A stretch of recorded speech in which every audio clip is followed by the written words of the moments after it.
Buat saya share screen. Ya, silakan dokter. Apakah sudah terlihat? Sudah dok, tinggal di print preview aja. Oke, baik. Oke, silakan dokter. Sudah ya, oke. Ya, Assalamualaikum warahmatullahi wabarakatuh. Selamat pagi kepada Bapak Ibu sekalian. Perkenalkan saya Dr. Filza. Di sini saya akan mempresentasikan health talk saya mengenai blood disorder. Di sini juga saya melihat dari hasil MCU Bapak Ibu sekalian ya. Makanya yang dimasukin di slide-slide ini adalah yang berhubungan dengan hasil MCU Bapak juga dari Ibu sekalian. Oke, yang pertama itu adalah anemia. Anemia itu apa sih gitu definisinya ya kan? Nah, anemia itu adalah kondisi ketika tubuh kekurangan sel darah merah dikarenakan adanya gangguan darah atau kelainan hematologi yang terjadi ketika kadar hemoglobin itu adalah bagian utama dari sel darah merah yang mengikat oksigen berada di bawah normal gitu. Jadi kalau kita lihat dari gambar ini, yang warna-warna merahnya itu dia hanya lebih dikit daripada yang normal. Gitu. Nah, kadar HB ini normalnya berapa sih gitu kan? Nah, untuk laki-laki dewasa itu adalah sebesar 13 gram per desiliter. Kalau untuk wanita itu adalah 12 gram per desiliter. Untuk ibu hamil itu adalah 11 gram per desiliter. Untuk bayi adalah 11 gram per desiliter. Untuk anak usia 1 sampai 6 tahun 11,5 gram per desiliter. Anak dan remaja usia 6 sampai 18 tahun itu adalah 12 gram per desiliter. Nah, gunanya apa sih kita tahu kadar HB ini untuk menentukan apakah orang itu dalam kondisi anemia atau enggak?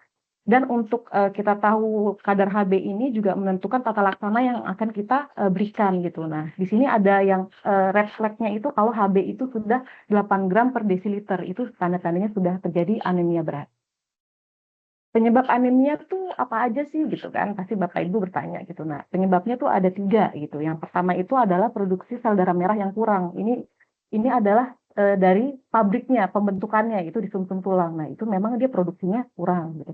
Yang kedua adalah kehilangan darah secara berlebihan gitu. Misalnya keluar darah, mungkin bisa dari kalau di perempuan menstruasi, kalau misalnya di laki-laki mungkin setelah misalnya ada perdarahan luka atau apa yang berlebihan itu bisa menyebabkan HB kita turun gitu. Nah, sama yang terakhir itu adalah hancurnya sel darah merah yang terlalu cepat gitu. Jadi dari kondisi normal dia cepat hancur. Nanti ada penyebabnya gitu. Nanti akan saya jelaskan setelah ini. Nah, di sini ada jenis-jenis anemia gitu. Apa aja sih jenis-jenis anemia yang ada, gitu kan? Nah, yang pertama ini adalah anemia akibat kekurangan zat besi. Kekurangan zat besi ini jadi zat besi ini kan gunanya untuk membantu proses pembentukan hemoglobin juga gitu. Jadi kalau misalnya sampai kekurangan zat besi ini, maka produksi pembentukan hemoglobinnya juga jadi bermasalah. Biasanya penyebabnya ini karena apa gitu? Karena yang pertama, yang paling sering ditemukan adalah asupan zat besi kurang gitu dari makanan gitu. Atau misalnya juga memang tubuhnya tidak mampu menyerap zat besi itu. Nah, itu nanti saya jelaskan lagi dijabarin setelah slide ini. Lalu ada juga anemia pada kehamilan. Nah, biasanya nih ibu hamil kenapa sih nilai HB-nya lebih rendah? Itu karena memang kan ibarat ibu hamil itu ada bayi gitu. Jadi darahnya itu ibarat dia akan share dengan bayinya gitu. Makanya kenapa di ibu hamil itu butuh banyak asupan gitu untuk pembentukan HB gitu. Seperti misalnya zat besi, vitamin B12 dan asam folat. Ketiga eh, apa suplemen ini nih harus banget untuk ibu hamil dapatkan gitu kan agar tidak terjadi anemia pada kehamilan. Nah, kalau misalnya sampai kurang, itu kan akan menyebabkan anemia, itu dapat membahayakan ibu hamil maupun janinnya gitu. Nanti di sini nih akan saya jelaskan juga sumber apa aja sih asam folat, vitamin B12 dan juga zat besi yang ada. Itu nanti di slide selanjutnya. Lalu di sini ada juga anemia akibat perdarahan. Nah, biasanya ini disebabkan oleh perdarahan yang terjadi secara perlahan atau misalnya dia langsung terjadi gitu. Misalnya perdarahannya langsung banyak. Itu biasanya kita temuin kalau misalnya ada kecelakaan, dia ada luka, keluar darah banyak, perdarahannya hebat. Nah, itu biasanya yang seketika ya.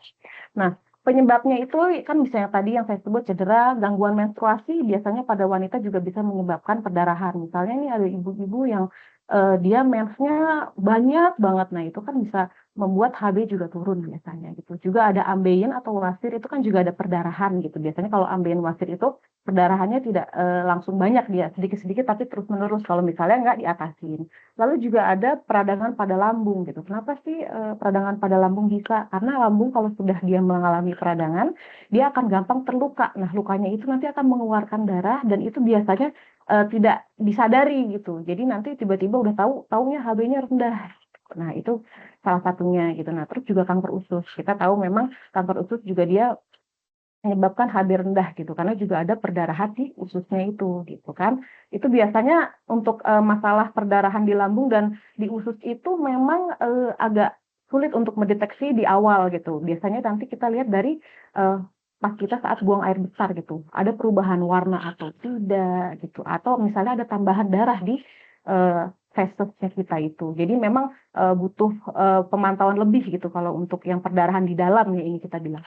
Terus juga ada juga efek samping dari obat, seperti obat antiinflamasi non-steroid. Ini biasanya dipakai buat orang-orang autoimun atau misalnya orang-orang yang mengalami peradangan di sendi gitu. Makanya kenapa sih obat-obat ini tidak boleh dipakai dalam jangka panjang gitu. Lalu yang terakhir yang orang suka lupa adalah ada infeksi cacing. Biasanya sih infeksi cacing tambang. Dia memang tidak progresif banget gitu menyebabkan HB turun langsung gitu, tapi dia sedikit demi sedikit dia menyerap terus gitu, menghisap darah. Nah, itu lama-lama nanti bisa ketahuan gitu. Misalnya biasanya dari gejalanya mungkin orangnya dari mulai agak lemes, letih, lesu, itu nanti ada lagi gejala-gejalanya. Baik. Nah, ini anemia aplastik nih. Anemia aplastik nih masalahnya di mana sih gitu kan? Masalahnya itu adalah pada sumsum tulangnya. Nah, sumsum tulang itu ibarat tuh pabriknya gitu yang menghasilkan segala macam sel darah gitu kan. Nah, masalahnya di sini. Nah, biasanya pemicunya apa sih anemia aplastik ini? Pemicunya itu karena kanker darah, ada juga karena infeksi, penyakit autoimun, ada juga paparan zat kimia beracun, terus juga ada efek samping dari obat antibiotik dan obat untuk mengatasi rheumatoid arthritis itu adalah yang seperti tadi obat antiinflamasi non steroid. Makanya kenapa sih selalu kayak obat steroid maupun antiinflamasi non steroid itu jangan diminum dalam jangka panjang. Kalaupun dalam jangka panjang harus dalam pengawasan dokter. Antibiotik pun sama seperti itu gitu. Walaupun memang sebenarnya antibiotik itu belum ibarat 100% menyebabkan gitu, udah pasti gitu. Memang dia tidak tidak terlalu tinggi menyebabkan itu, tapi tetap kita harus berhati-hati. Lalu di sini anemia hemolitik gitu. Nah, kalau anemia hemolitik ini apa gitu? Jadi dia penghancuran sel darah merahnya itu lebih cepat gitu. Kalau misalnya kita lihat ya, ini kalau normal kan dia bulat-bulat gitu. Nah, kalau di anemia hemolitik ini dia langsung cepat kayak kepotong-potong, hancur gitu. Nah, ini biasanya nih penyebabnya bisa macam-macam, bisa karena genetik, bisa karena kanker darah, bisa juga karena infeksi, baik itu bakteri atau virus, juga penyakit autoimun, serta efek samping dari obat-obatan gitu. Seperti yang tadi antibiotik, obat antiinflamasi non steroid, dan juga ada juga obat kemoterapi yang menyebabkan anemia hemolitik ini. Gitu. Nah, selanjutnya adalah namanya anemia sel sabit. Gitu. Itu sih anemia sel sabit ini gitu kan. Nah, dia itu jadi memang sudah dari awal pembentukannya dia tidak normal. Seperti kita lihat di sini. Kalau yang normal kan darah itu kan dia bulat-bulat gitu kan. Nah, kalau misalnya anemia sel sabit ini, dia tuh di awal tuh memang sudah berbentuk seperti sabit kita lihat di sini. Jadi dia pembentukannya tidak bagus, terus juga habis itu lengket. Jadi bentukannya dia kayak seperti tertempel gitu kan bentukannya. Nah, ini nih biasanya kenapa sih gitu kan anemia sel sabit ini? Biasanya itu genetik, paling sering itu genetik. Ini karena masalahnya adalah mutasi genetik gitu. Untuk anemia sel sabit ini memang jarang kasusnya gitu, namun ada. Lalu talasemi gitu. Mungkin Bapak Ibu pernah dengar talasemia gitu. Oh, ada talasemia mayor dan minor itu bagaimana gimana? Nah, intinya penyakit talasemi ini yang menyebabkan juga HB turun gitu. Nah, biasanya kalau talasemi ini memang dia genetik gitu. Makanya kenapa sih kalau misalnya orang mau nikah dicek nih talasemi mayor apa minor gitu. Kalau misalnya dia minor ketemu minor, itu juga bisa menyebabkan anak yang talasemi gitu. Kenapa memang genetik itu harus dicek gitu. Nah, biasanya memang dia masalahnya juga di produksinya sel darah merahnya ini dari sumsum tulangnya ini yang menyebabkan sama. Jadi produksi sel darah merahnya juga dia kurang dan memang ini karena genetik gitu. Jadi harus biasanya pemantauan dari genetiknya. Nah, ada lagi nih anemia akibat penyakit kronis. Nah, penyakit apa sih gitu kronis yang biasanya menyebabkan HB turun gitu. salah satunya adalah penyakit ginjal gitu. Kalau misalnya ada masalah di ginjal, itu biasanya akan menyebabkan dia HB-nya turun. Jadi kadang-kadang ada orang anemi gitu. Kita juga kadang-kadang harus pikirin fungsi ginjalnya ada masalah atau tidak gitu. Kalau misalnya dia ada masalah, berarti kemungkinan anemianya itu dikarenakan masalah di ginjalnya gitu. Nah, kalau seperti ini kan berarti yang harus kita lakukan tata laksana adalah ya masalah kelainan di ginjalnya itu gitu. Selain itu juga kanker. Kanker juga sama ya, itu banyak sekali menyebabkan HB yang rendah gitu. Memang untuk kanker itu juga selain dari penyakitnya sendiri, itu juga bisa beberapa terapinya seperti di kemoterapi ada yang menyebabkan HB rendah, dan juga memang rheumatoid arthritis itu dikarenakan konsumsi obat antiinflamasi non steroid yang jangka panjang gitu. Memang selain dari penyakit autoimunnya juga dari konsumsi obatnya gitu. Makanya untuk penyakit yang kronis ini memang harus ibarat dipantau ke penyebabnya gitu. Jadi penyebab si HB turunnya bukan karena masalah di itu, tapi karena masalah penyakit lain yang jangka panjang gitu yang harus kita pantau. Nah, yang terakhir adalah penyakit HIV/AIDS, itu juga dapat menyebabkan HB yang rendah. Lalu di sini ada gejala gitu. Gejalanya apa sih gitu kan kalau misalnya ada anemi? Yang pertama itu adalah lemas dan cepat lelah gitu. Jadi badan itu rasanya walaupun sudah tidur yang cukup, sudah misalnya kita makan yang sesuai, bergizi dan lain-lain, tapi kenapa ya kok badannya kok tetap rasanya tuh lemes, terus capek gitu kan. Nah, itu kita harus agak waspada di situ. Terus juga ada juga sakit kepala dan pusing. Kenapa sih itu bisa terjadi? Karena kan memang kan HB itu kan yang mengikat oksigen gitu. Jadi lama-lama oksigennya kurang nih, lama-lama jadinya apa? Bisa bikin pusing. Selain itu juga dia akan keluhannya sering mengantuk. Tadi yang saya bilang walaupun tidurnya sudah cukup gitu, dia akan keluhannya pasti, "Aduh kok ngantuk ya rasanya ya," gitu, kayak padahal udah tidurnya cukup nih, kan. Nah, yang selanjutnya itu seperti kalau misalnya kita lihat orangnya gitu, biasanya kita kalau mau cek di bagian bawah kelopak matanya itu terlihat pucat gitu. Warnanya misalnya ibu nih, saya ajarin cek aja misalnya bawah mata gini, ibu lihat ini bagian bawah matanya ini, kalau di bawah mata ini, kelopak mata ini warnanya dia masih merah, berarti aman. Kalau sudah mulai warnanya agak pink atau apa, nah itu berarti tanda-tanda harus waspada. Mungkin bisa sadari dari diri sendiri ya gitu. Selain memang setelah itu harus ke dokter gitu kan. Nah, selain itu juga ada beberapa yang kalau sudah sampai HB-nya sangat rendah sekali itu akhirnya apa kulitnya juga terlihat pucat biasanya. Lalu ini nih kalau udah keluhan misalnya dia HB-nya rendah gitu, yang rendah sekali itu biasanya sudah mulai ada keluhan lain gitu, misalnya detak jantungnya tidak teratur, jadi sudah ada masalah di jantungnya gitu kan biasanya. Nah, itu juga ada nafas pendek gitu, karena apa? Memang oksigennya kan kurang gitu kan untuk didistribusi ke seluruh tubuh. Akhirnya apa? Jadinya sesak, nafasnya jadi pendek.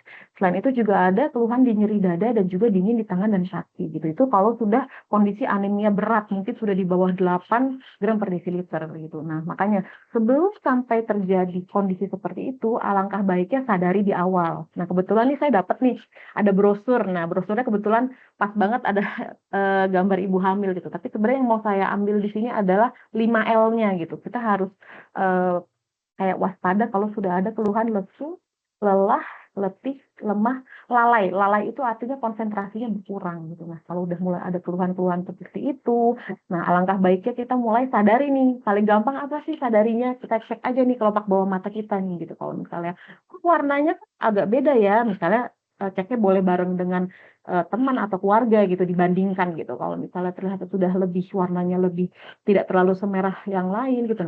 Alangkah baiknya untuk dicek. Nah, untuk diagnosisnya, ini caranya dengan apa sih buat kita tahu anemia gitu kan? Nah, yang pertama itu memang adalah pemeriksaan darah. Udah pasti gitu. Buat tahu apa sih gitu kan? Buat tahu kadar hemoglobin di darahnya gimana. Tadi sudah saya jelaskan ya, nilai-nilai normal kadar hemoglobin mulai dari dewasa, anak-anak dan bayi gitu. Nah, itu kadar hemoglobinnya gitu. Kalau sudah kadar hemoglobinnya menurun, nah biasanya kita bisa cek lagi nih hematokritnya. Nah, hematokritnya ini nih biasanya kalau pada kondisi anemia pasti dia juga menurun gitu. Karena kan sel darah berkurang otomatis di darahnya akan lebih cair, jadi hematokrit juga akan menurun. Selain itu, gimana sih kita mau tahu nih anemia kita nih anemia yang apa ya, yang jenis apa dan karena apa gitu. Nah, itu biasanya nanti ada pengecekan MCV, MCH sama MCHC. Nah, ini buat tahu nih anemianya ini apa gitu, apakah dia anemia yang karena tadi defisiensi zat besi, apakah karena memang dia ada masalah dari anemia aplastik gitu. Nah, itu nanti biasanya dari lab gitu. Nah, terus selain itu kita juga harus cek apa lagi ya dokter gitu buat kita tahu nih anemia kita nih penyebabnya gitu. Nah, kita suka lupa nih.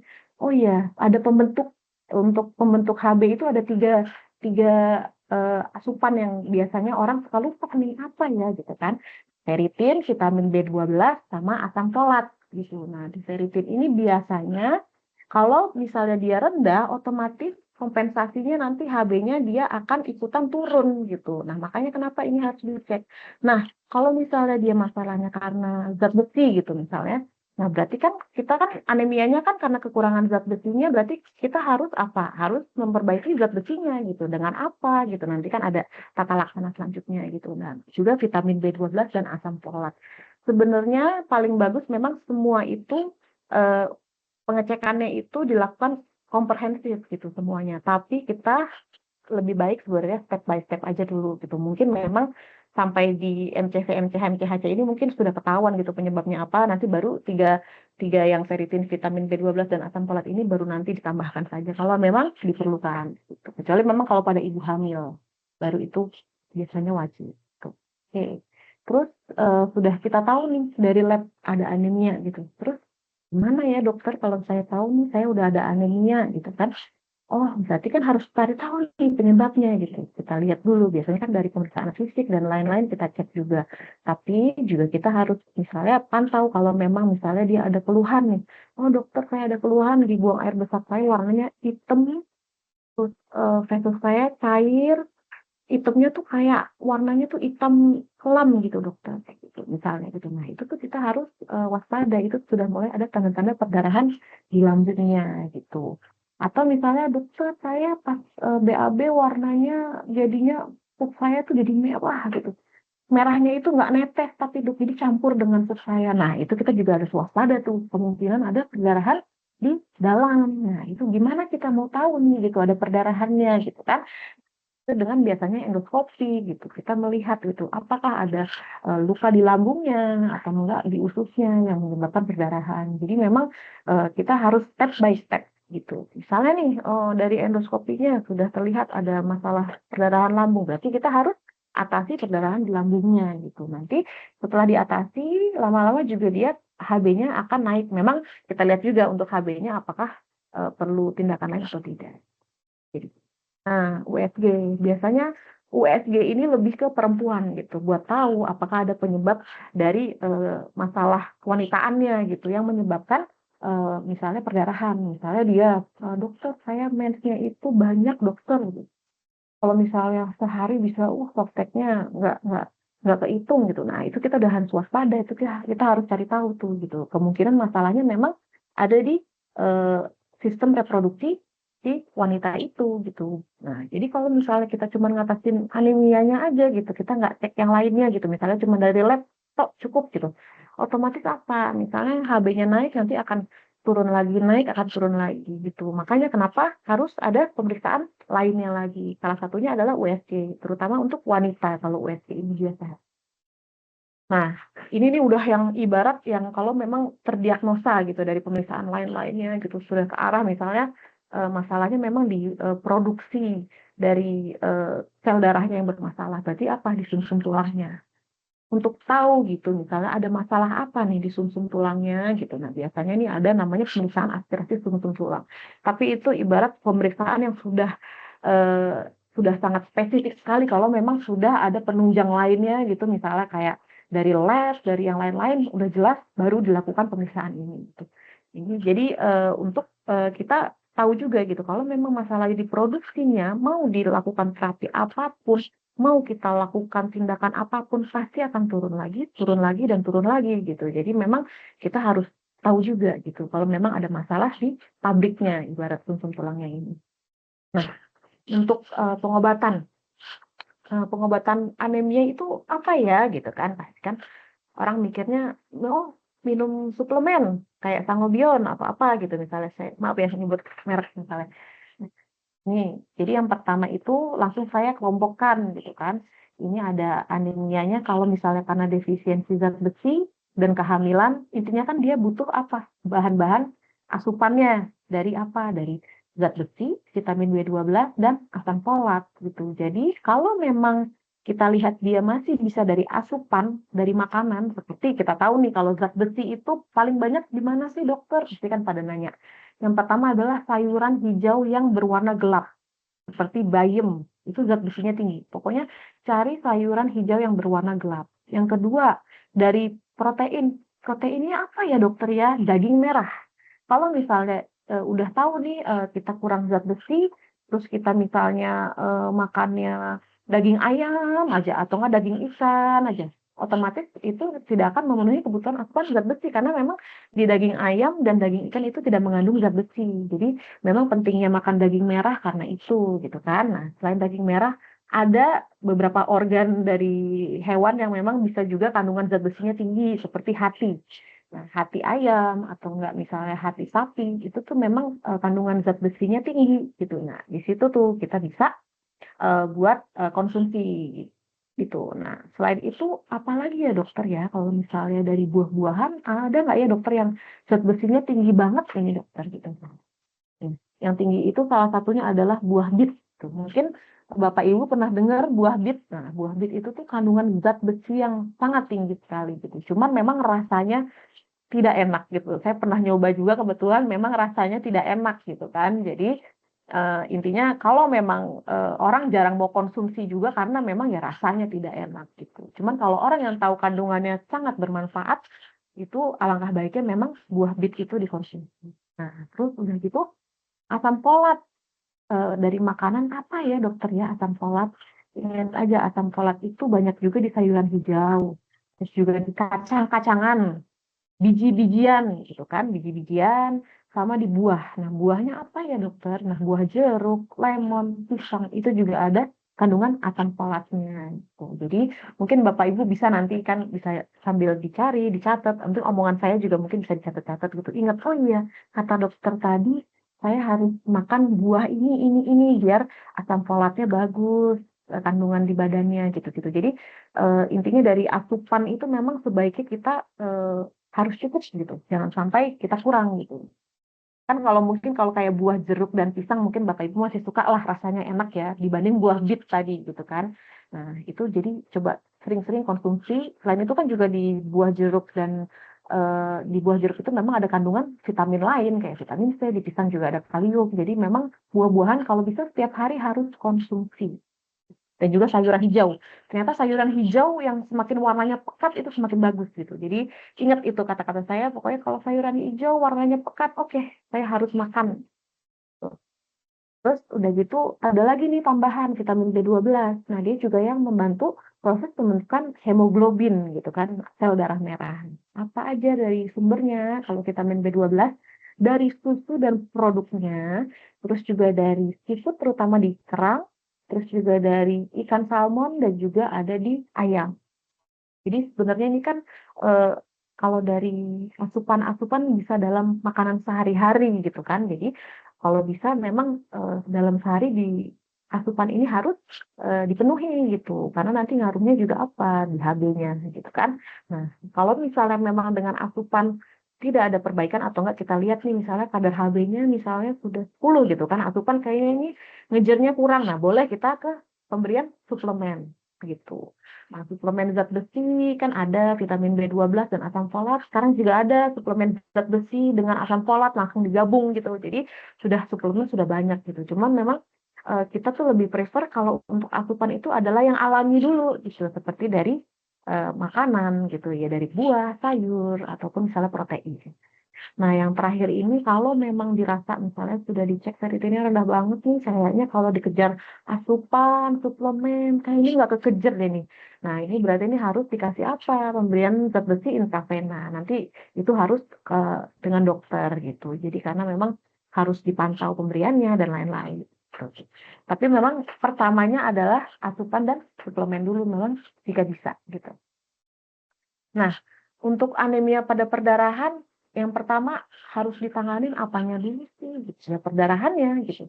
Kalau misalnya tetap aja berdarah terus, baik itu berdarah dalam, perdarahan yang di dalam, atau misalnya yang terlihat itu kalau nggak ditanganin ya sama aja, walaupun ditransfusi, pemberian zat besi tetap aja nanti dia akan turun gitu. Nah, untuk transfusi dan pemberian zat besi itu memang biasanya dilihat dari kadar Hb tertentu gitu. Nanti ada pemeriksaan labnya dulu gitu. Jadi kalau perdarahan tidak langsung buru-buru, oh kalau perdarahan kita harus langsung transfusi atau misalnya harus pemberian zat besi. Tidak gitu. Karena kan kita tahu memang penyebabnya karena perdarahannya. Jika memang dia misalnya perdarahannya berhenti dan juga Hb-nya memang dia tidak yang dalam kondisi harus dilakukan tindakan transfusi ya tidak perlu gitu. Karena dengan dia perdarahan kita berhentikan otomatis itu nanti Hb-nya akan naik lagi dengan sendirinya. Nah, ini ada lagi nih anemia aplastik sel sabit talasemi nih. Wah, ini kan masalahnya di ibarat pabriknya gitu, di sumsum tulangnya gitu. Memang biasanya tata laksananya memang transfusi atau kemudian zat besi gitu. Cuman tetap nih pabriknya nih yang udah bermasalah, pasti dia akan menghasilkan sel darahnya yang tidak bagus atau berkurang gitu. Itu tuh memang nanti butuh tata laksana yang spesifik sekali dan itu memang ibarat dokternya pun juga ada yang spesialisnya lagi gitu. Nah, memang biasanya tindakannya adalah transplantasi sumsum tulang. Tapi itu juga butuh bertahap pemeriksaan, bertahap untuk sampai melakukan tindakan transplantasi ini. Jadi intinya memang kalau masalahnya di pabriknya itu memang agak lebih berat gitu. Nah, kalau di anemia hemolitik tadi nih yang saudaranya cepat pecah itu gitu kan. Apa ya dok ya yang perlu saya lakuin? Nah, kita harus tahu nih obat-obatan terutama obat-obatan kalau dengar kata-kata antiinflamasi non steroid, nah sudah harus tuh berhati-hati. Tidak semuanya berefek anemia hemolitik kepada setiap orang karena kita harus ingat kalau orang itu memiliki tubuh masing-masing dengan respon terapi masing-masing gitu. Jadi nggak semuanya. Cuman untuk beberapa orang yang terus menerus minum obat antiinflamasi, steroid, non steroid kita harus pantau gitu. Nah, kalau memang dirasa, oh ternyata tadinya saya nggak anemia, dok, kenapa ya saya habis minum obat yang buat nyeri di persendian saya kok jadi Hb-nya rendah terus ya. Nah, itu sudah berarti tanda apa? Tanda kita harus waspada gitu. Kita lihat nih, obat ini dari manfaatnya sama ibarat efek sampingnya lebih gede mana ini. Jadi kita harus benar-benar memikirkan jangka panjangnya gitu. Jadi mungkin untuk Bapak Ibu nih kalau ada masalah peradangan sendi, pesan saya obat anti-inflamasi non steroid ataupun itu steroid apapun itu harus diminum dengan resep dokter. Jangan karena udah tahu, wah itu bebas, asal minum, asal minum, asal minum gitu. Karena ternyata apa? Ada efeknya juga gitu kan jangka panjangnya. Nah, kalau misalnya untuk anemia hemolitik, sebenarnya dengan menghentikan konsumsi obat yang dapat menyebabkan itu kemungkinan dapat Hb-nya naik lagi. Tapi kalau memang udah nih terlanjur dokter, saya memang harus minum gini, terus udah gitu Hb-nya rendah, memang apalagi sih tata laksananya memang transfusi dan kemudian zat besi. Nah, kalau untuk anemia penyakit kronis, memang kan tata laksananya kalau Hb sudah sekitar di bawah 8 itu kan memang itu yang tanda-tanda harus mengarah untuk melakukan transfusi darah gitu. Nah, kalau misalnya ternyata dia belum masih di atas 8, oke lah gitu. Yang penting apa nih kalau penyakit kronis? Penyakit kronisnya yang harus kita obatin gitu. Kalau misalnya penyakit kronisnya tetap kita biarin ya sama aja gitu. Nanti akan Hb-nya turun lagi, akan turun lagi. Gitu.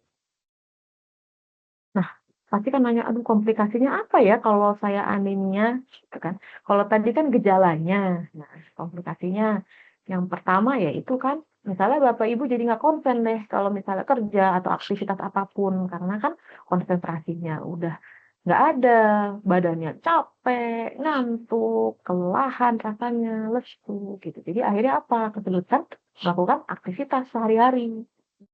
Dan itu ada juga masalah pada jantung. Kalau anemia dia Hb-nya terlalu rendah atau jangka panjang anemianya tidak diatasin, itu akan membuat gangguan irama jantung. Jadi nanti masalahnya adalah apa di jantung? Karena kan memang kan kita harus tahu kalau sel darah merah itu kan dia sangat berkontribusi pada badan kita gitu. Kalau dia udah bermasalah, udah deh organ-organ yang ibarat dikasih asupan oksigen dan lain-lainnya semuanya juga akan lama-lama ikutan bermasalah. Terus juga gangguan pada paru-paru ya kita tahu karena oksigennya kurang pada orang-orang anemia gitu. Pasti nanti akan komplikasinya apa gitu. Terus juga kalau di kehamilan apa sih gitu kan kalau Hb-nya rendah itu bisa bikin bayi kelahiran prematur atau misalnya bayinya berat badannya lahirnya rendah gitu. Nah, karena kan asupannya juga jadi oksigen HB-nya itu kan bawa tingkat oksigennya itu kurang gitu.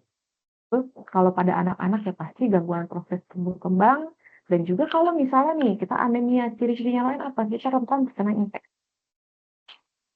Karena kalau udah HB bermasalah itu kan dia mengikat oksigen, nah udah pasti lain-lainnya kena juga gitu. Karena imun itu juga butuh asupan suplai dari oksigennya gitu. Oke, pencegahan. Nah, pencegahannya apa sih gitu? Seperti yang tadi saya sudah jelaskan, gitu kan? Pencegahannya ya itu makan. Pertama kita selalu pasti dari makanan dulu deh, makanan. Makanan yang kaya zat besi dan asam folat seperti yang saya sudah jelaskan tadi, juga kaya vitamin B12.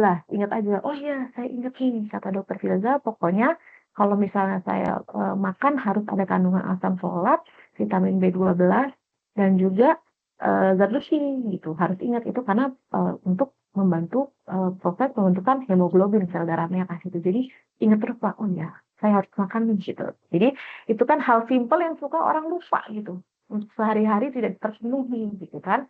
Karena kan orang kan kadang-kadang biasanya makanan yang seperti ini tuh orang-orang kadang-kadang ada yang males buah, males sayur, males ini gitu kan. Nah, kalau misalnya udah gitu kita harus ingat oh manfaatnya banyak banget ini dibanding saya harus minum suplemen gitu kan. Nggak enak ya Pak suplemen gitu kan. Ibarat kalau memang masih bisa dibutuhkan dari makanan, maksudnya masih bisa dapat dari makanan gitu. Tapi kalau memang dirasa aduh kok kayaknya saya nggak bisa memenuhi ya gitu. Aduh kayaknya nih saya eh, sehari ini saya nggak doyan lagi dokter gimana ya kan mau nggak mau apa suplemen gitu. Jadi dari suplemen juga gitu. Nah juga selain itu kita juga harus ingat gitu kalau misalnya untuk orang-orang riwayat anemi misalnya udah dicek nih, wah saya ada riwayat anemi nih. Apa yang harus saya hindari dari misalnya yang hal simpel aja yang ada di sekitar kita adalah minuman, ya, misalnya. Minum apa nih yang harus dihindari? Teh. Karena teh itu mengikat zat besi. Di sini nih orang-orang selalu minum teh sehari misalnya bisa berapa kali gitu kan. Nah, padahal teh itu mengikat zat besi gitu. Mungkin kalau pada orang dengan HB yang misalnya dia normal gitu, nggak apa-apa lah gitu mungkin. Masih dia kompensasi dan lain-lain kan bagus semua ya. Tapi kalau udah anemia, senangnya minum teh, ya kan? Udah gitu asupannya kurang, yang kandungan zat besi dan lain-lain itu, wah udah makin-makin lagi deh nanti HB-nya gitu. Jadi untuk yang ada riwayat anemia, hindari dulu minum teh. Bisa diganti mungkin minuman lain yang lebih aman. Sebenarnya sih paling bagus memang air putih ya gitu. Cuman kalau misalnya mau ya mungkin dialihkan, mungkin kan karena teh ada rasa mungkin jadi jus gitu kan. Itu juga ada rasanya sehat gitu kan. Bisa dapat berbagai asupan vitamin gitu. Nah, itu untuk anemia gitu. Nah, untuk anemia. Nah, kemarin kan ternyata oh iya dari hasil MCU banyak yang leukositnya ningkat ya katanya gitu kan. Makanya di sini saya juga bahas juga nih dari hasil darah yang leukosit. Apa itu sih leukosit gitu kan? Leukosit itu kan sel darah putih. Nah, kalau kita lihat di gambar ini, tadi yang anemia kan hemoglobin sel darah merah, warnanya merah. Kalau leukosit itu tuh dia kalau dianimasikan dia berwarnanya putih gitu kan. Nah, dia itu gunanya apa sih? Dia itu untuk melindungi tubuh dari berbagai macam eh, bakteri, virus yang dapat menyebabkan infeksi maupun penyakit gitu. Jadi ini penting juga nih gitu untuk dijaga nih si sel darah putih ini kan. Nah, berapa sih dokter nilai normalnya kalau saya cek? Nah, itu normalnya itu 4.000 sampai 11.000. Nah, untuk kita tahu nih misalnya saya ada infeksi apa ya dokter? Misalnya gitu. Kita bisa lihat nih dari hasil leukositnya. Kalau dia dalam range yang normal berarti aman gitu. Tubuh itu tidak ada infeksi gitu. Namun kalau misalnya ternyata dia lebih tinggi atau misalnya dia lebih rendah, dan itu berarti ada sesuatu infeksi. Kita lihat. Nah, ini kemarin nih hasilnya nih banyak yang leukositnya meningkat kan katanya kan. Nah, itu kita sebutnya apa? Leukositosis. Kalau nilai leukositnya lebih dari 11.000.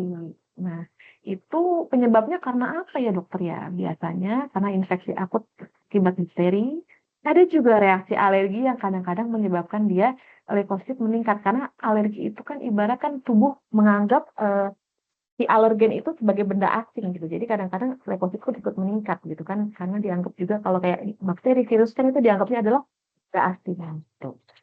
Terus juga ada juga kayak penyakit inflamasi, itu juga bisa kadang-kadang menyebabkan leukosit meningkat dan juga kondisi kanker seperti leukemia, itu juga bisa kadang-kadang menyebabkan leukosit meningkat namun tidak semua. Lalu ada lagi nih namanya leukopeni. Apa ya dokter leukopeni itu? Leukopeni itu adalah kadar sel darah putih itu berada di bawah batas normal. Berapa ya? Kurang dari 4.000. Nah, ini biasanya penyebabnya apa sih ya? Pertama, infeksi virus paling sering gitu. Jadi kalau kita lihat leukositnya meningkat, udah pasti itu ngarahnya apa? Ke infeksi bakteri. Kalau dia turun, kemungkinan apa? Virus. Makanya kenapa sih kalau misalnya orang demam berdarah nih contohnya, coba dicek gitu. Biasanya selain dari trombositnya dilihat, apa yang dilihat? Leukositnya. Itu leukositnya biasanya dia turun, bisa anjlok gitu. Nah, dari situ tuh biasanya tuh pantauannya gitu. Jadi intinya untuk membedakan apa nih kalau turun dan naiknya, untuk membedakan infeksi virus sama infeksi bakteri. Nah, ada lagi nih yang nyebabin buat si leukosit turun apa, kayak ada gangguan autoimun, kayak lupus, atau misalnya persendian yang karena autoimun rheumatoid arthritis. Lalu juga kanker, kayak leukemia, kadang-kadang dia bisa juga menyebabkan jadinya leukositnya itu turun gitu. Selain ada juga yang menyebabkan naik.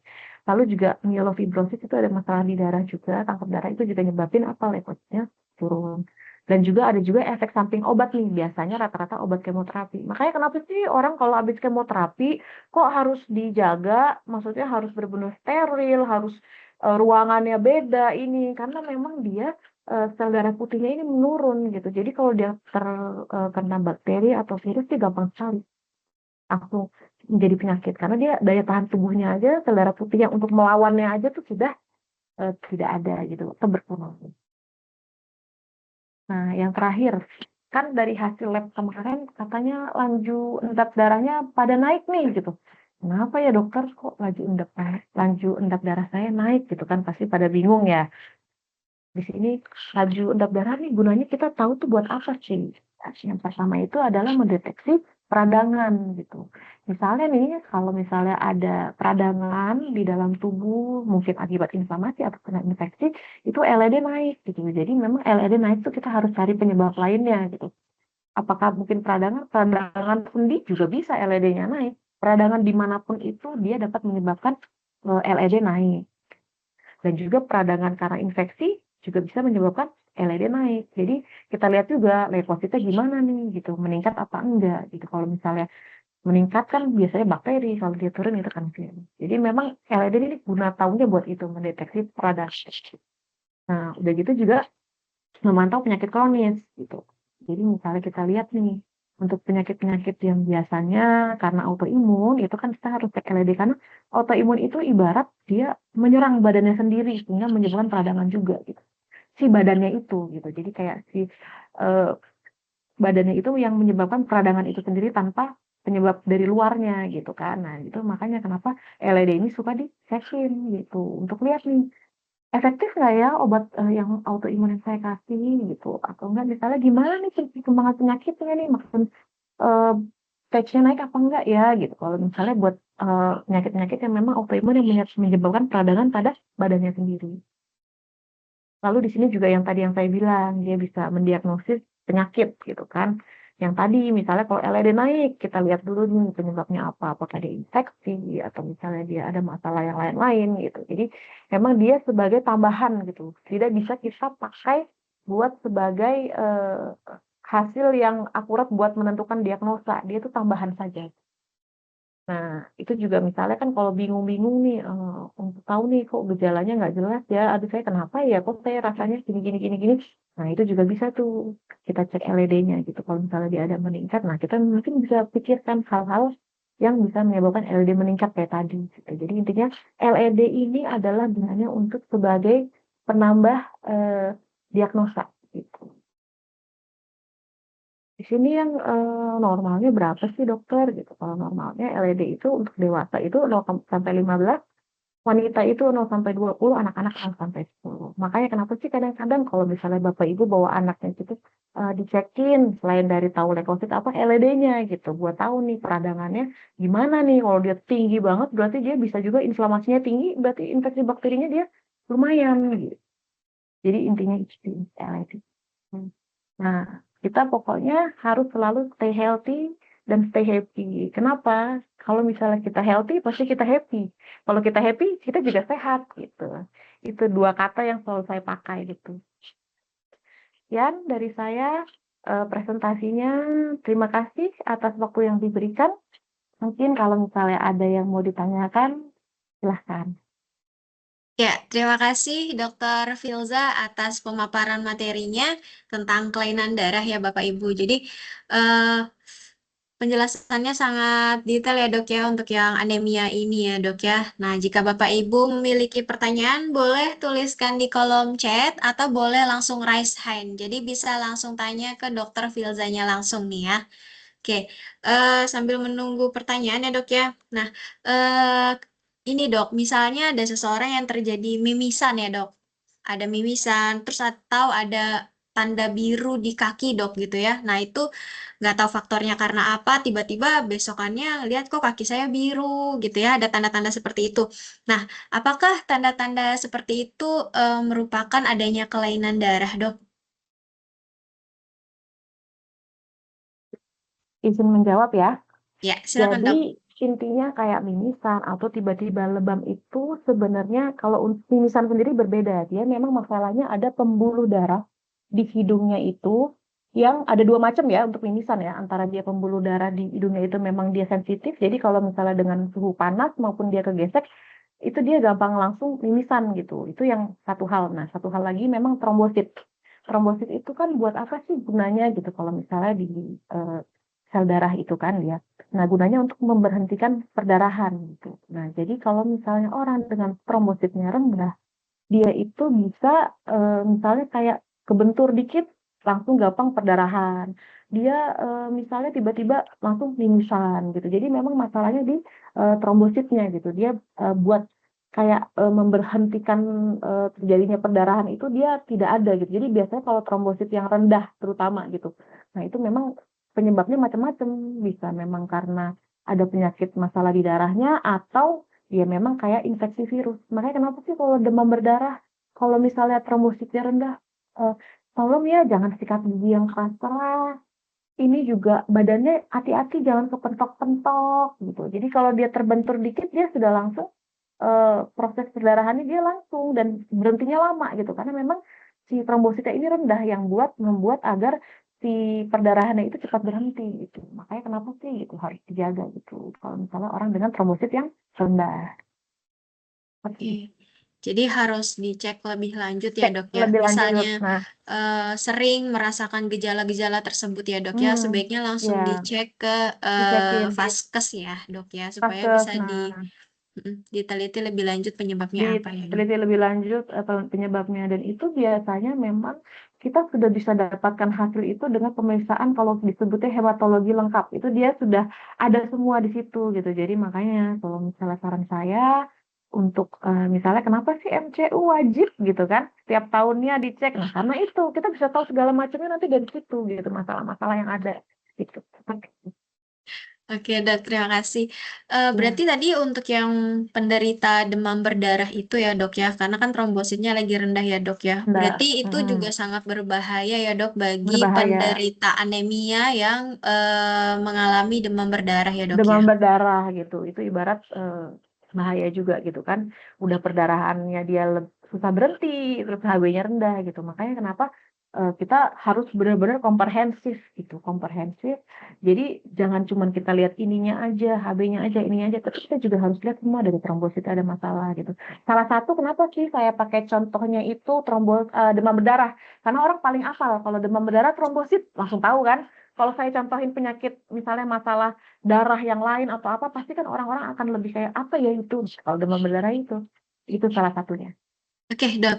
Nah, ya. bagi penderita anemia ya, Dok ya, tadi kan Hmm, dokter hmm, ada jelaskan ada hmm, lemah, letih gitu ya, Dok ya. hmm, Nah, hmm, itu hmm, ada hmm. penanganan pertamanya nggak sih, Dok, yang bisa dilakukan nih, Dok? Misalnya Oke. bagi dia sudah sadar bahwa Hmm, dirinya ada anemia gitu ya, Dok. Nah, anemia. Hmm, tiba-tiba benar-benar hmm, yang lemes, sangat lemes, hmm, ada hmm. pertolongan pertama yang cepat untuk menanggulanginya nggak sih, Dok? Biasanya sih kalau itu langsung ke Hmm. suplemen zat besi sama asam folat jadi dia ngebantu buat agar produksi sel darah merahnya gitu kan, jadi bagus gitu kan, jadi cepat produksi jadi bagus. Nah itu memang kalau pertolongan pertamanya adalah konsumsi itu suplemen. Karena dari makanan itu sudah pasti nggak bakal bisa tertangani gitu kalau udah ada kondisi lemah, letih, kok udah lesu, udah pokoknya udah rasanya tuh badan kayak lemes banget. Nah, itu memang suplemen zat besi gitu. Nah, memang suplemen zat besi ini juga kita harus minumnya berapa banyak sih dokter gitu. Nah, tergantung. Misalnya orang ini sebelumnya dia riwayat aneminya berapa sih gitu. Misalnya riwayat aneminya dia misalnya masih di antara 10 gitu kan. HB-nya 10 terakhir cek gitu paling rendahnya atau enggak 10. Oh, berarti suplemen zat besinya sehari sekali aja cukup gitu. Tapi kalau dia riwayat pernah di bawah 10, oh mungkin bisa 2 sampai 3 kali. Jadi untuk sementara tapi tetap kita memang harus dicek juga gitu, di lab juga gitu. Buat ya kita kan untuk itu ibarat hanya pertolongan pertama aja gitu, tapi selanjutnya kita juga harus tahu yang kita butuhkan tuh apa gitu, penanganan selanjutnya. Oke, Dok, kalau Mhm, tadi kan jika sel darah putih berlebih itu bisa mhm, menyebabkan bahaya ya, Dok ya. mhm, Nah, mhm. kalau sel darah merah yang berlebih itu ada efek bahayanya juga kah, Dok? Oke. Jadi untuk sel darah merah berlebih itu sebenarnya kan intinya kan sel darah merah tuh dia kan buat membawa oksigen kan, ya kan? Ya. Untuk membawa, mengikat oksigen gitu kan si sel darah merah itu. Nah, kalau misalnya, dia sel darah merah itu berlebih, biasanya di tiap orang-orang itu ada beberapa, kita bisa lihat tuh, apa namanya, keluhannya apa gitu-gitu. Biasanya sih kalau di keluhan sih nggak ada ya kalau sel darah merah berlebih, cuman biasa kita lihat dari, hemoglobinnya gitu, dari HB-nya gitu. HB-nya itu biasanya dia, lebih tinggi gitu dari yang normal gitu, biasanya, seringnya itu dulu gitu kan. Tapi kalau misalnya dia kelebihan terus terus terus terus terus terus terus, nah ini biasanya kadang-kadang oksigennya ibarat terlalu kandungannya tinggi itu dia bisa bikin efek apa, sakit kepala. Oh. Kadang-kadang dia ada keluhan sakit kepala gitu, coba cek HB-nya. Kadang-kadang kalau HB-nya dia terlalu tinggi juga ada efek di sakit kepala, tapi rata-rata kalau dari pengalaman saya menangani pasien itu, memang, kalau untuk yang HB-nya dia lebih tinggi sih jarang yang ada keluhan gitu. Mungkin kalau dia terus-menerus, nah itu biasanya yang akhirnya ada keluhan, tapi mungkin juga ada penyebab lainnya juga gitu. Nah, terus juga kadang-kadang ada beberapa yang mungkin juga dia bisa ada, kayak harus kita cek nih kalau misalnya dia HB-nya tinggi, wah ada pengentalan darah atau enggak ya gitu. Kadang-kadang memang suka dihubungkannya ke arah situ, tapi kita juga harus lihat juga misalnya dari hematokritnya gitu, misalnya dari yang lain-lainnya gitu, kita harus lihat. Dan biasanya juga dari asupan minum gitu, asupan minum. Biasanya kalau dia kurang minum juga kadang-kadang bisa menyebabkan, eee, di hematokrit meningkat dan juga HB meningkat gitu. Seperti itu aja sih sebenarnya. Nah, kalau untuk selanjutnya memang apa, harus ke dokter gitu, untuk kita cari tahu nih penyebabnya apa. Oke, terima kasih dokter Mhm, atas mhm, jawabannya. Ini mhm. sudah ada beberapa pertanyaan dok yang masuk Ya, di kolom chat. Kita bahas satu persatu ya dok ya. boleh Yang boleh. pertama dari Ibu Ines. Selamat Mhm, pagi dok. Mau bertanya kalau HB mhm, meningkat di atas normal mhm, itu penyebabnya apa? Dan apakah ada indikasi tertentu dok? Nah kalau tadi kan saya oke. tanya apakah ada efek Mhm, sampingnya ya dok ya. Nah mhm, kalau ini mhm, Ibu mhm, Ines bertanyanya mhm. penyebabnya dok. Oke. Boleh silakan Nah, dokter. boleh, siap. Jadi penyebabnya itu bisa masalahnya tadi yang saya bilang dehidrasi, kurang minum. Biasanya kalau salah satunya kita cek itu dehidrasi itu adalah selain dari hematokrit ya, hematokrit tuh buat tahu nih darahnya encer atau dia darahnya bukan pengentalan ya, ini cuma tahu, konsistensi darahnya dia lebih encer atau dia lebih kental. Nah itu tuh buat tahunya itu selain dari hematokritnya dia meningkat, HB-nya meningkat, itu biasanya karena dehidrasi, paling sering itu. Nah terus juga kita jangan lupa nih kalau kita ada di dataran tinggi gitu. Karena kalau di dataran tinggi itu kan biasanya kan, kadar oksigennya kan dia lebih rendah gitu. Jadi kompensasi badan itu meningkatkan, untuk biar, oksigen yang di sel darahnya itu jadi dia produksinya banyak tuh, sel darah merah gitu, kompensasinya. Nah itu biasanya, bikin HB-nya dia lebih tinggi. Nah makanya mungkin bisa dicek juga orang-orang yang di dataran tinggi mungkin tinggalnya di yang bagian atas gunung mana, nah itu tuh harus dicekin sesekali untuk HB-nya gitu. Karena memang itu adalah kompensasi dari badannya dia gitu. Selain itu juga, misalnya dari, merokok nih. merokok ini juga bisa bikin kadar hemoglobin itu lebih tinggi karena kan badan itu kompensasi dari kadar karbon monoksida yang dihasilkan dari rokok itu buat dia ibarat mengimbangi gitu kan biar oksigennya juga bagus. Akhirnya apa? Sel darah merahnya produksinya banyak, jadi HB-nya itu juga dia akhirnya apa lebih tinggi. Nah, selain itu juga ada penyebab lainnya, misalnya karena masalah seperti masalah di jantung juga ada penyakit jantung bawaan biasanya gitu. Karena kan dia kan kenapa sih masalah jantung selalu berhubungan dengan suplai sel darah merah, oksigen dan lain-lain kan intinya gitu. Itu juga bisa menyebabkan itu. Selain itu juga misalnya kalau ada masalah nih, dia ada masalah di paru-paru nih, gitu, ada sumbatan di paru-parunya atau apa, itu juga bisa kadar HB-nya meningkat. Karena apa? Kompensasi badannya buat dia produksi oksigennya buat mengikat si oksigen di sel darah merahnya terus-terus dibanyakin karena kan ada masalah di parunya gitu kan. Karena kan di parunya itu kan ibarat ada masalah sumbatan sehingga nggak lancar, oksigennya dikiranya kurang, padahal karena ada sumbatan, jadi produksinya lebih banyak gitu. Nah, itu salah satunya contoh yang harus diperhatikan gitu. Peningkatan kadar hemoglobin. Tapi tetap nanti ujung-ujungnya kita akan lihat selain dari peningkatan HB itu ada parameter lain yang harus kita pantau lagi. Oke. Dok, kalau tadi kan sel darah merah ini kan yang akan membawa oksigen ke seluruh tubuh ya dok ya. Nah, dokter tadi kan menyarankan harus perbanyak minum air putih gitu ya dok ya. Nah, sekarang kan banyak nih dok ya penjualan air oksigen gitu ya dok ya. Nah, apakah itu bisa mempengaruhi peningkatan kadar oksigen untuk menambah kadar oksigen di darah dok? Oke, jadi gini, kalau ini menurut pendapat saya saja ya gitu kan, saya belum ibarat melakukan lebih riset lebih detail lagi gitu. Jadi intinya sih sebenarnya apa sih gitu minum itu gitu gunanya kan untuk menghindari dehidrasi gitu. Dehidrasi itu kan intinya juga jadinya kan kompensasi badan itu kan akan melakukan kompensasi kalau kita ada yang kekurangan gitu kan gitu. Ibarat kita lihat selain dari HB yang misalnya dia meningkat karena dehidrasi, itu juga dehidrasi itu bisa kemana-mana, bisa ke masalah organ-organ lain juga gitu. Nah, kalau pribadi saya untuk air dengan kandungan oksigen itu sebenarnya itu ibaratkan kayak nilai plus gitu. Sebenarnya dengan tubuh kita kalau sudah cukup dengan volume air yang ada di tubuh kita, dengan asupan air yang cukup, itu sebenarnya sih sudah produksi yang lain-lain semuanya aman gitu, tidak akan berlebih dan juga tidak akan kurang gitu. Cuman memang untuk air dengan kadar oksigen sih kalau dari saya sih tidak masalah gitu. Selama ya konsumsinya juga sesuai gitu, tidak berlebih gitu. Mungkin kalau dengan air oksigen sehari sekali sudah cukup gitu, nggak usah terlalu berlebih gitu. Karena sebenarnya air yang bagus itu adalah air yang memang asli gitu, yang tidak terlalu banyak dicampurkan dengan apapun, baik itu kadar oksigen atau apa gitu. Dan pH-nya juga yang sesuai, itu nanti mungkin harus lebih detail lagi kita jabarin gitu. Jadi sebenarnya sih kalau untuk air dengan oksigen, kandungan oksigen itu sebenarnya sih saya tidak melarang, saya juga tidak menyarankan untuk terlalu banyak konsumsi gitu. Saya lebih menyarankan konsumsi air yang dari sumbernya bagus, cara penyimpanannya bagus, gitu kan. Nah, itu aja cukup gitu. Karena badan kita tuh pasti nanti akan bisa merespon dengan baik. Tidak perlu berlebih dalam pemberian gitu.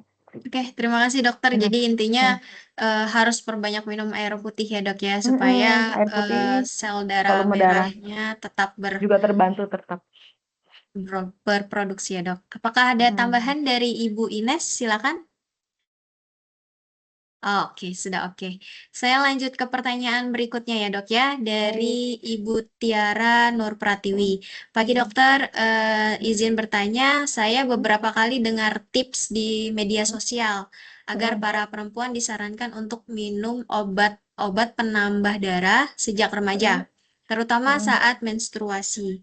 Bagaimana pendapat dokter mengenai hal ini? Lalu jika kita dalam kondisi HB yang normal, Dok, apakah ada efek samping jika mengkonsumsi penambah darah lagi secara rutin, Dok? Silakan, Dokter. Oke. Jadi kenapa sih kok kepada perempuan aja gitu kan ya kan? Karena menstruasi ya kan. Menstruasi itu kita kan tahu menstruasi itu ada pengeluaran darah. Ya, udah pasti pengeluaran darahnya kita lihat dulu nih kalau menstruasinya. Apakah dia normal menstruasinya, darahnya tidak berlebihan, atau misalnya dia darahnya berlebihan. Kalau dia pengeluaran darahnya berlebihan, itu memang lebih alangkah baiknya saat dia menstruasi, dia meminum suplemen zat besi dan juga pembentuk yang lain seperti asam folat. Biasanya sih suplemen zat besi tambah asam folat. Itu tuh gunanya apa? Buat kompensasi dari darah yang keluar itu gitu. Makanya kan tadi kan kita bilang, kalau ada perdarahan yang memang harus diberikan suplemen zat besi. Tadi di slide juga ada kan penyebabnya perdarahan. Nah, pada wanita tuh rutin tiap bulan gitu menstruasi kan. Nah, kita juga harus cek itu menstruasinya itu perdarahannya seperti apa gitu.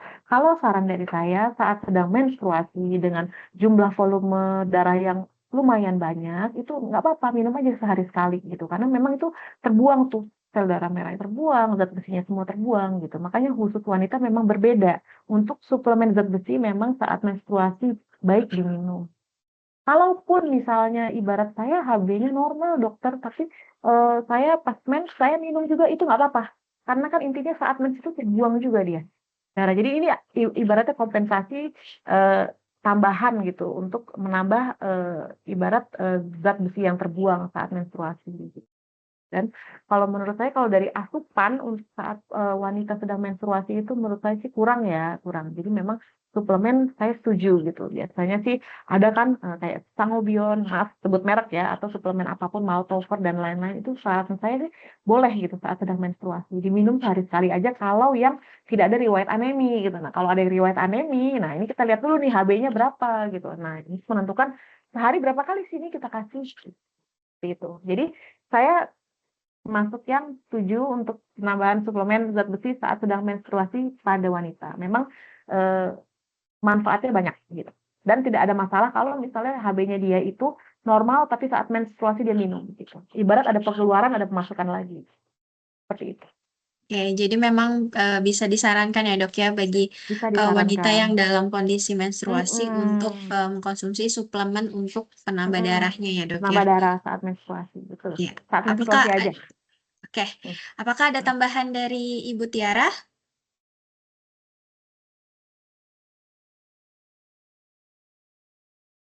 Sudah cukup, Bu Ayu. Terima kasih dokter untuk jawabannya. Terima kasih Ya, Ibu. terima kasih Bu Tiara. Saya lanjut ke pertanyaan berikutnya ya dok ya dari Ibu Hmm. Siani. Hmm. Selamat siang dok Filza. Hmm. Mau Hmm. tanya jika Hmm. misalnya anemia sudah menyebabkan aritmia, yaitu gangguan Hmm. pada irama jantung ya dok ya. Hmm. Jadi harus bagaimana supaya lebih sehat dan apa yang harus dilakukan? Dan apakah ada penyebab lain selain anemia yang bisa menimbulkan aritmia dok? Silakan dok. Jadi gini, kalau sampai sudah ada gejala aritmia saat anemia itu apa? Tanda sudah memang harus dipantau ketat. Biasanya tuh HB-nya pasti dia rendah. Dan sudah pasti dia tidak mungkin bisa ibarat rawat jalan gitu. Udah pasti dia rawat inap gitu. Karena sudah ada masalah dengan irama jantung akibat dari anemia tersebut gitu. Jadi biasanya memang akan dipantau gitu. Itu nanti tata laksananya ada untuk pemantauan di HB-nya, untuk aritmia jantungnya itu semua nanti ada. Dan biasanya itu akan ada kolaborasi antara dokter jantung dengan dokter penyakit dalam gitu buat menanganinya. Jadi memang untuk kondisi sudah terjadi aritmia itu kondisi yang ibarat bahaya gitu pada orang anemia, gitu kan? Nah, kalau misalnya dia anemia yang misalnya dalam kondisinya dia masih belum terlalu turun sekali HB-nya, itu biasanya dia tuh cuman hanya ada keluhan nadinya lebih cepat gitu, bukan sampai aritmia. Nah, kalau sampai nadi cepat itu mungkin masih bisa buru-buru tuh dipantau, berobat, HB-nya dibenarkan. Nah, itu aman gitu. Cuman kalau sudah sampai aritmia, sudah ada masalah jantungnya itu memang sudah dalam kondisi harus rawat inap dengan pemantauan dari tenaga medis gitu. Terus kalau ditanya penyebab aritmianya ada nggak ya dokter selain dari anemia? Ada dari masalah di jantungnya gitu. Nanti itu ada spesifik lagi buat pembahasannya gitu. Apa aja yang nyebabin aritmia gitu dari masalah dari jantungnya itu tersendiri gitu. Jadi memang untuk anemi ini aritmia itu adalah kondisi yang ibarat HB-nya mungkin sudah sangat rendah gitu, sudah sangat harus pemantauan banget gitu. Gitu. Jadi makanya saya bilang kalau HB itu memang lebih baiknya tuh sudah terpantau gitu. Jadi jangan sampai ada miss. Makanya saya sangat suka sekali dengan ada MCU tahunan gitu. Jadi dari MCU tahunan ini kita bisa tahu nih ada masalah apa aja gitu-gitu. Seperti itulah. Oke, terima kasih Dokter Hmm. Filza. Apakah ada tambahan Hmm. dari Ibu Siani?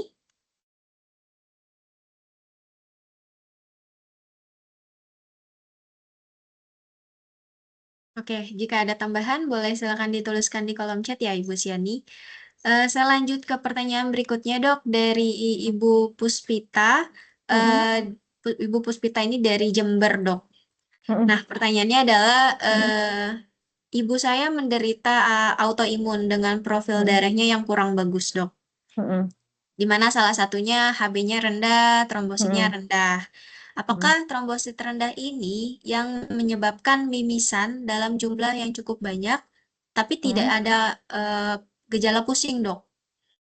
Oke, Boleh satu jadi itu dulu, dok? boleh. Ntar kalau saya ada yang kayak kelupaan jawab, ntar ingetin ya, soalnya gabung. Jadi gini, intinya kalau misalnya orang dengan autoimun, pasti dia ada obat rutin yang dia minum kan gitu. Dan memang juga kalau misalnya kita bilang apa sih autoimun itu kan juga dia menyerang sel-sel tubuhnya sendiri. Otomatis karena dia nyerang sel-sel tubuhnya sendiri. Jadi ibarat nih kondisinya tidak dengan obatnya autoimun pun, dia tanpa dengan obat itu pun, karena dia nyerang sel tubuhnya sendiri, sel darah merah pun pasti keserang kan. Jadi udah produksi bagus, langsung diserang, jadi cepet, ibarat cepet pecah, cepet pecah, cepet pecah. Nah, itu makanya kenapa sih orang-orang autoimun selain dari memang obatnya yang menyebabkan, itu juga dari badannya sendiri gitu, yang akhirnya efeknya apa? HB-nya rendah gitu. Nah, selain itu juga yang tadi, memang kalau misalnya si autoimun itu juga ada beberapa jenisnya, macam-macam gitu. Autoimun karena apa gitu. Kemungkinan bisa jadi ini ibunya Bu ini tadi itu memang dia sistem kekebalan tubuhnya itu juga selain dia menghancurkan sel darah merah, juga trombositnya kena gitu. Makanya kenapa kalau sampai sudah kondisi ini, trombositnya juga rendah. Nah, kalau misalnya trombositnya rendah ini otomatis gitu, sering mimisan gitu. Karena apa? Ibarat kan trombosit itu kan buat menghentikan perdarahan gitu kan. Kalau kita ibarat nih cuman kayak kepentok atau apa gitu, kita nggak ada masalah gitu, nggak ada lebam, nggak ada apa, karena memang langsung si trombosit ini langsung kayak nutupin gitu, langsung nyembuhin gitu bagian yang nggak, pembuluh darahnya kebentur tadi gitu. Nah tapi kalau dia trombositnya udah nggak bagus, rendah gitu, terus dia misalnya cuman terbentur, kadang-kadang bukan terbentur aja, cuman kayak dia ibarat jadi pembuluh darahnya jadi lebih sensitif, jadi makanya kenapa gampang perdarahan gitu, kayak mimisan gitu. Dan memang nggak selalu ada keluhan sakit kepala atau pusing, karena kadang-kadang kompensasi dari badan tiap orang beda-beda. Ada yang dia HB-nya pun sudah di bawah 8, dia tidak ada keluhan pusing gitu. Jadi setiap orang kompensasi badannya itu beda-beda dari setiap keluhannya. Gitu. Oke, pertanyaan lanjutannya dok, apakah ada makanan yang bisa meningkatkan trombosit dok? Nah, selama ini udah dicoba dengan jus jambu merah ya atau jambu biji, tapi karena efek dari metilpret yang diminum, diindikasi gula acaknya cukup tinggi. Apakah ada saran dari dokter Filza untuk meningkatkan trombosit dok? Oke. Jadi sebenarnya kan kalau misalnya itu kan ada kayak tadi kan yang disebutkan jambu ya kan, itu memang katanya juga bisa gitu. Dan intinya gini, untuk masalah trombositnya ini kan memang masalahnya dari penyakitnya itu gitu, dia menyerang gitu. Selama penyakitnya itu dikontrol, ibarat dapat kan, kalau autoimun memang kita bilangnya bukan sembuh, tapi terkontrol. Kalau dia terkontrol, otomatis trombositnya dia tidak akan ada masalah gitu. Tapi ibarat kita mau apa sih dokter yang bisa dimakan selain dari jambu gitu, karena jambu kan ada kadar gula dan lain-lain gitu kan. Ya itu yang saya bilang gitu. Jadi bisa juga sumber trombosit dari makanan lain yang memang dia itu kadar gulanya lebih rendah gitu. Salah satu contohnya misalnya nih, kayak apa namanya, buah-buahan yang berwarna merah biasanya. Nah, itu tuh pilihlah yang kadar gulanya yang rendah gitu. Kayak misalnya, kenapa sih jambu? Jambu kan merah kan, dia warnanya lebih merah gitu. Tapi dia ternyata gulanya lumayan gitu. Ya, coba carinya seperti apel gitu. Tapi memang sebenarnya ini tidak membantu karena memang kalau untuk ibu ini dari penyakitnya sendiri. Tapi tidak ada salahnya kita coba gitu kan ya. Nah, seperti itu buah-buahan berwarna merah. Terus juga kita daging itu pun juga, daging merah pun bisa membantu itu. Jadi kan karena daging merah itu membantu sel darah merah, nanti pokoknya dari produksi itu juga bisa membantu sel darah lain gitu. Jadi daging itu sangat bagus. Terus juga bisa juga dari buah bit itu juga ada beberapa yang bilang itu memang ada kandungan selain zat besinya juga dia bisa membantu meningkatkan jumlah trombosit gitu. Jadi memang yang warna merah gitu, cari yang warna merah. Atau buah pepaya gitu. Itu juga ada yang menyebutkan kalau memang itu juga ada kandungan untuk meningkatkan trombosit. Memang tapi sebenarnya tidak terlalu banyak, tapi memang bisa gitu. Tapi pepaya itu kan juga gulanya ibarat apa namanya? Gulanya tinggi juga gitu. Jadi kalau saran saya amannya itu buah bit. Buah bit itu gulanya rendah, HB-nya bisa dibantu juga, trombositnya juga bisa gitu. Jadi saran saya coba ke arah buah bit. Siapa tahu bisa membantu gitu. Gitu seperti itu. Oke, terima kasih Dokter Filza. Selanjutnya jika Bu Puspita ada tambahan boleh dituliskan di kolom chat ya. Oke, saya lanjut ke pertanyaan berikutnya, Dokter. Selamat siang, Dok. Izin bertanya, kalau untuk trombositosis dan laju endap darah tinggi, apakah ada hubungannya, Dok? Maksudnya, apakah saling mempengaruhi satu sama lain? Lalu untuk penanganannya, bagaimana ya, Dok? Silakan, Dok. Oke. Jadi kalau misalnya trombositosis itu kan dia intinya kan ada peningkatan jumlah trombosit, ya kan? Jumlah trombosit di darahnya. Kita sebutnya trombositosis. Nah, itu biasanya disebabkan oleh beberapa faktor. Bisa karena dia juga ada infeksi, atau misalnya dia juga ada kondisi peradangan, gitu. Makanya kenapa sih LED ini dibantu, gitu. Jadi intinya ini saling, gitu. Dia melengkapi. Jadi biasanya kalau dalam kondisi peradangan, gitu, memang kan peradangan juga bisa menyebabkan trombosit menurun, seperti kalau ada infeksi virus, bisa juga dia menyebabkan trombosit naik gitu. Nah, ini harus dicari tahu gitu. Penyebabnya apa? Ada peradangannya di mana gitu. Jadi intinya ini memang saling ibarat sejalan gitu. Nah, ini nih buat penyebab apanya ini memang nanti kita harus lebih spesifik lagi pembahasannya gitu. Nah, intinya memang saling berhubungan gitu. Trombositosis, peningkatan trombosit dengan LED yang meningkat. Seperti itu. Oke, terkait dengan LED ya, Dok ya, laju endap darah Mm-mm, ini ya, Dok ya. Nah, mm-mm, mm-mm. apakah ada ciri-ciri fisik yang muncul, Dok, di saat LED kita memang lagi tinggi, Dok? Oke.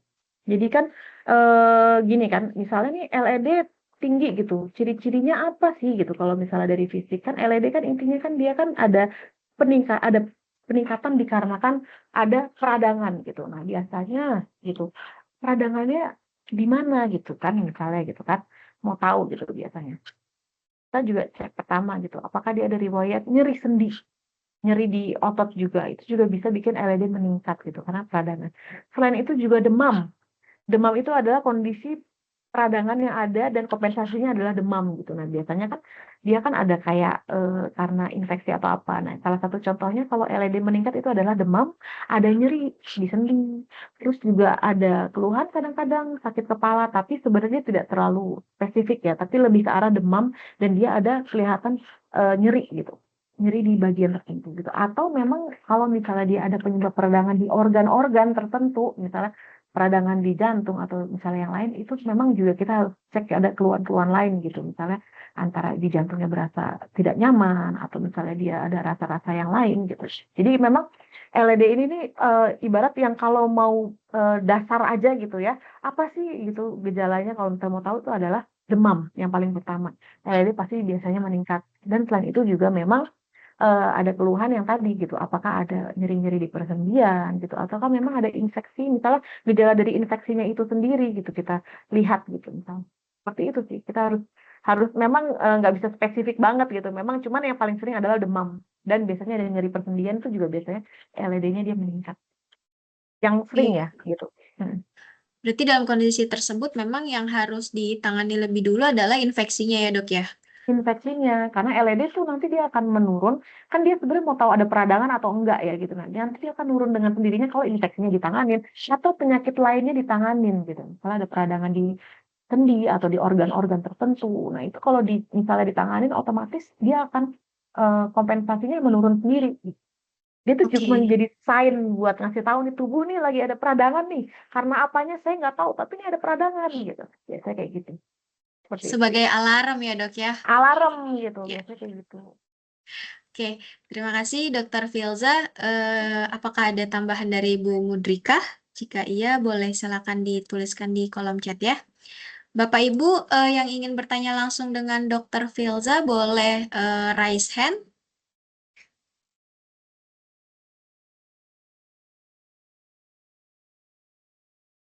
Oke, sepertinya pertanyaannya sudah selesai, Dok.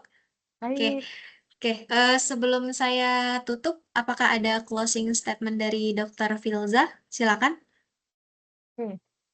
Closing statement dari saya adalah sayangi tubuhmu karena tubuhmu yang menemanimu sampai akhir nanti gitu. Jadi kita harus sadari alarm-alarm dari tubuh kita gitu. Jangan sampai kita lalaikan gitu. Jangan sampai nanti sudah jadi suatu penyakit gitu. Jadi makanya kenapa nih kita harus sadari gitu diri kita. Seperti itu sih. Jadi intinya sayangilah tubuhmu, selalu jaga kesehatan dan selalu happy. Karena kalau happy itu pasti tubuh juga akan merespon dengan yang baik gitu. Seperti itu. Oke, terima kasih Dr. Filza. Saya ingin mengucapkan terima kasih kepada Dr. Filza yang sudah Baik. sangat memberikan pemaparan materinya nih kepada para Soho People supaya kami Ya. jadi nambah knowledge ya Dok ya mengenai Mm-mm. kelainan darah itu dan apa aja yang Mm-mm. harus kami lakukan jika memang tadi ada alarm-alarmnya yang harus segera Ya, ditindaklanjuti terima secara tepat kasih. agar tidak terjadi hal-hal yang tidak diinginkan. Kemudian saya juga ingin berterima kasih kepada tim Prodia dengan Ibu Mary, Pak Doni, dan tim atas penyelenggaraan Health Talk hari ini. Kemudian kepada Soho People, saya mohon kesediaannya untuk memberikan penilaian atas SGH webinar series hari ini sebagai improvement kami untuk pelaksanaan berikutnya. Silakan dilengkapi link evaluasi yang sudah saya tampilkan di kolom chat atau juga bisa scan QR yang ada di layar Bapak Ibu. Kemudian saya juga ingin menyampaikan informasi berikutnya. SGH Webinar Series berikutnya akan diadakan dalam edisi Financial Talk yang akan diadakan pada tanggal 22 Januari pukul 2 siang. Dan ini diselenggarakan atas kerjasama dengan Bank Sentral Asia.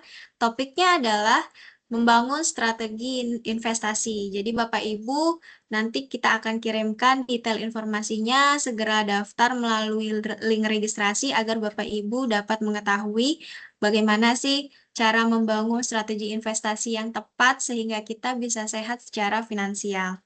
Kemudian saya juga ingin menyampaikan kembali informasi mengenai kegiatan donor darah yang akan kita adakan ya.